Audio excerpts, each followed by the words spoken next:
Drones have flown over critical sites in Belgium, Poland, Romania, Denmark and Germany.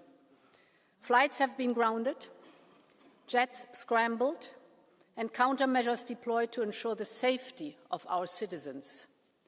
Make no mistake, this is part of a worrisome pattern of growing threats.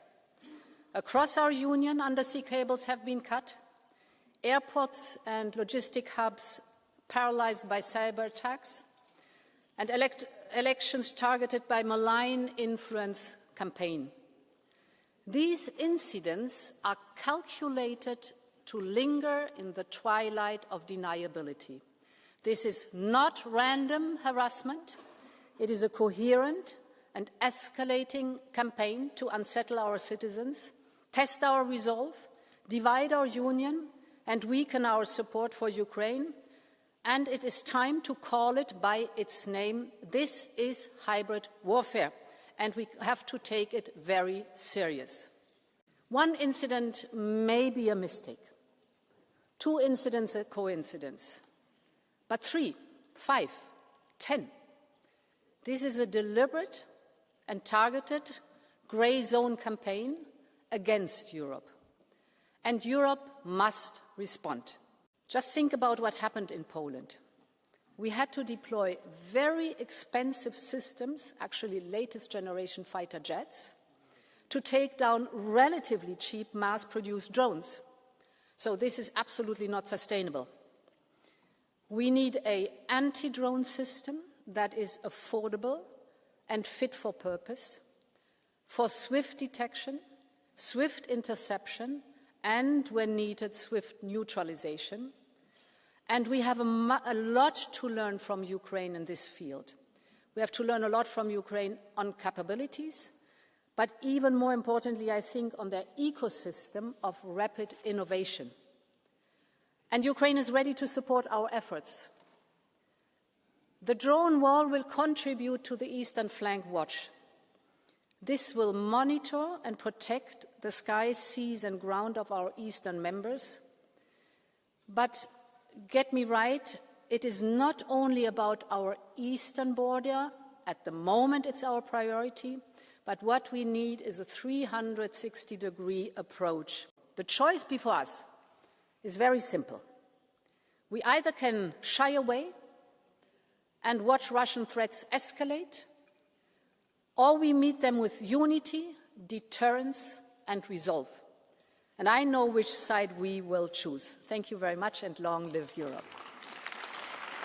3 years ago, we adopted a resolution in which we called Russia a terrorism organizing state that organizes terrorism against us, against Europe. Not everybody shared this view. I was a co-author of this resolution. However, on the 10th of September, Poland and then Denmark, then Munich saw fighter jets and drones. And every day we have more and more proof of Russia attacking systematically, attacking Europe in a systematic manner. I am very happy with the proposals of the Commission President and Mr. Kubilius. I think Russia, the only thing Russia understands is power, so the unity of our countries is vital. These fighter jets or drones were shot down. We are acting together, but we must be much more efficient. Every Russian drone that flies above us is a warning. It shows that Putin will not be stopped. For some time now, we've been saying that it doesn't make sense to appease. It never has worked. It never will work. Putin never wanted peace, not in Georgia, the Crimea, or in Donbass, and nor across Ukraine.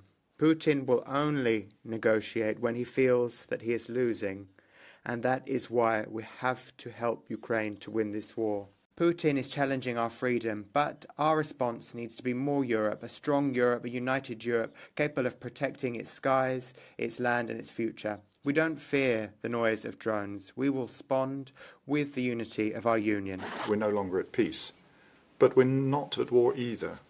We are in this grey zone called a hybrid war.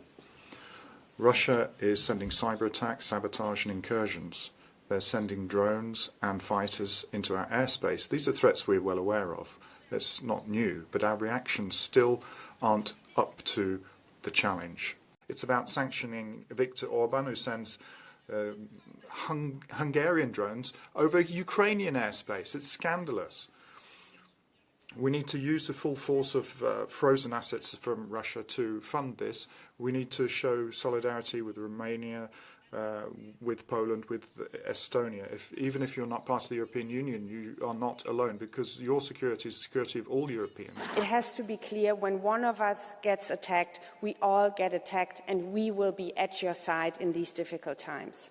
And for that, we need European strength right now, because Putin will not succeed in weakening Europe by spreading fear. That's exactly the aim of all the things that are happening right now. Not European citizens should pay for Putin's war, but Putin himself. It is high time that we make full use of the frozen Russian assets. Make Putin pay for the damage he has done in Ukraine and all of Europe. In Kiev, we saw one of the worst attacks by Russia, drones, deaths, and all of this is just a dress rehearsal by Putin for a greater war in Europe. And we are aware that we know that there are drones affecting our own cities. And you're talking about the millions that we're going to invest in multi-annual programs. But then on the battlefields of Ukraine, there are small-scale drones which are at the front of attacks, and it's difficult to resist them. Thank you, colleagues. Once again, we are having a discussion about war, about fear.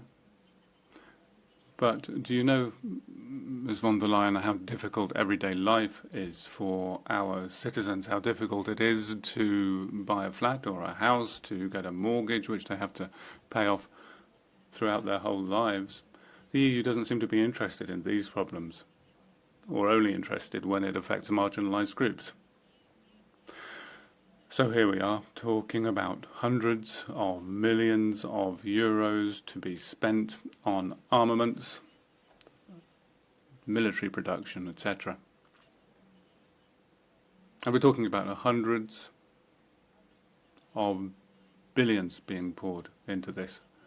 Maybe you don't know this, but what the people want is peace, economic stability, and not more weapons. The question is not whether Russia is attacking Europe.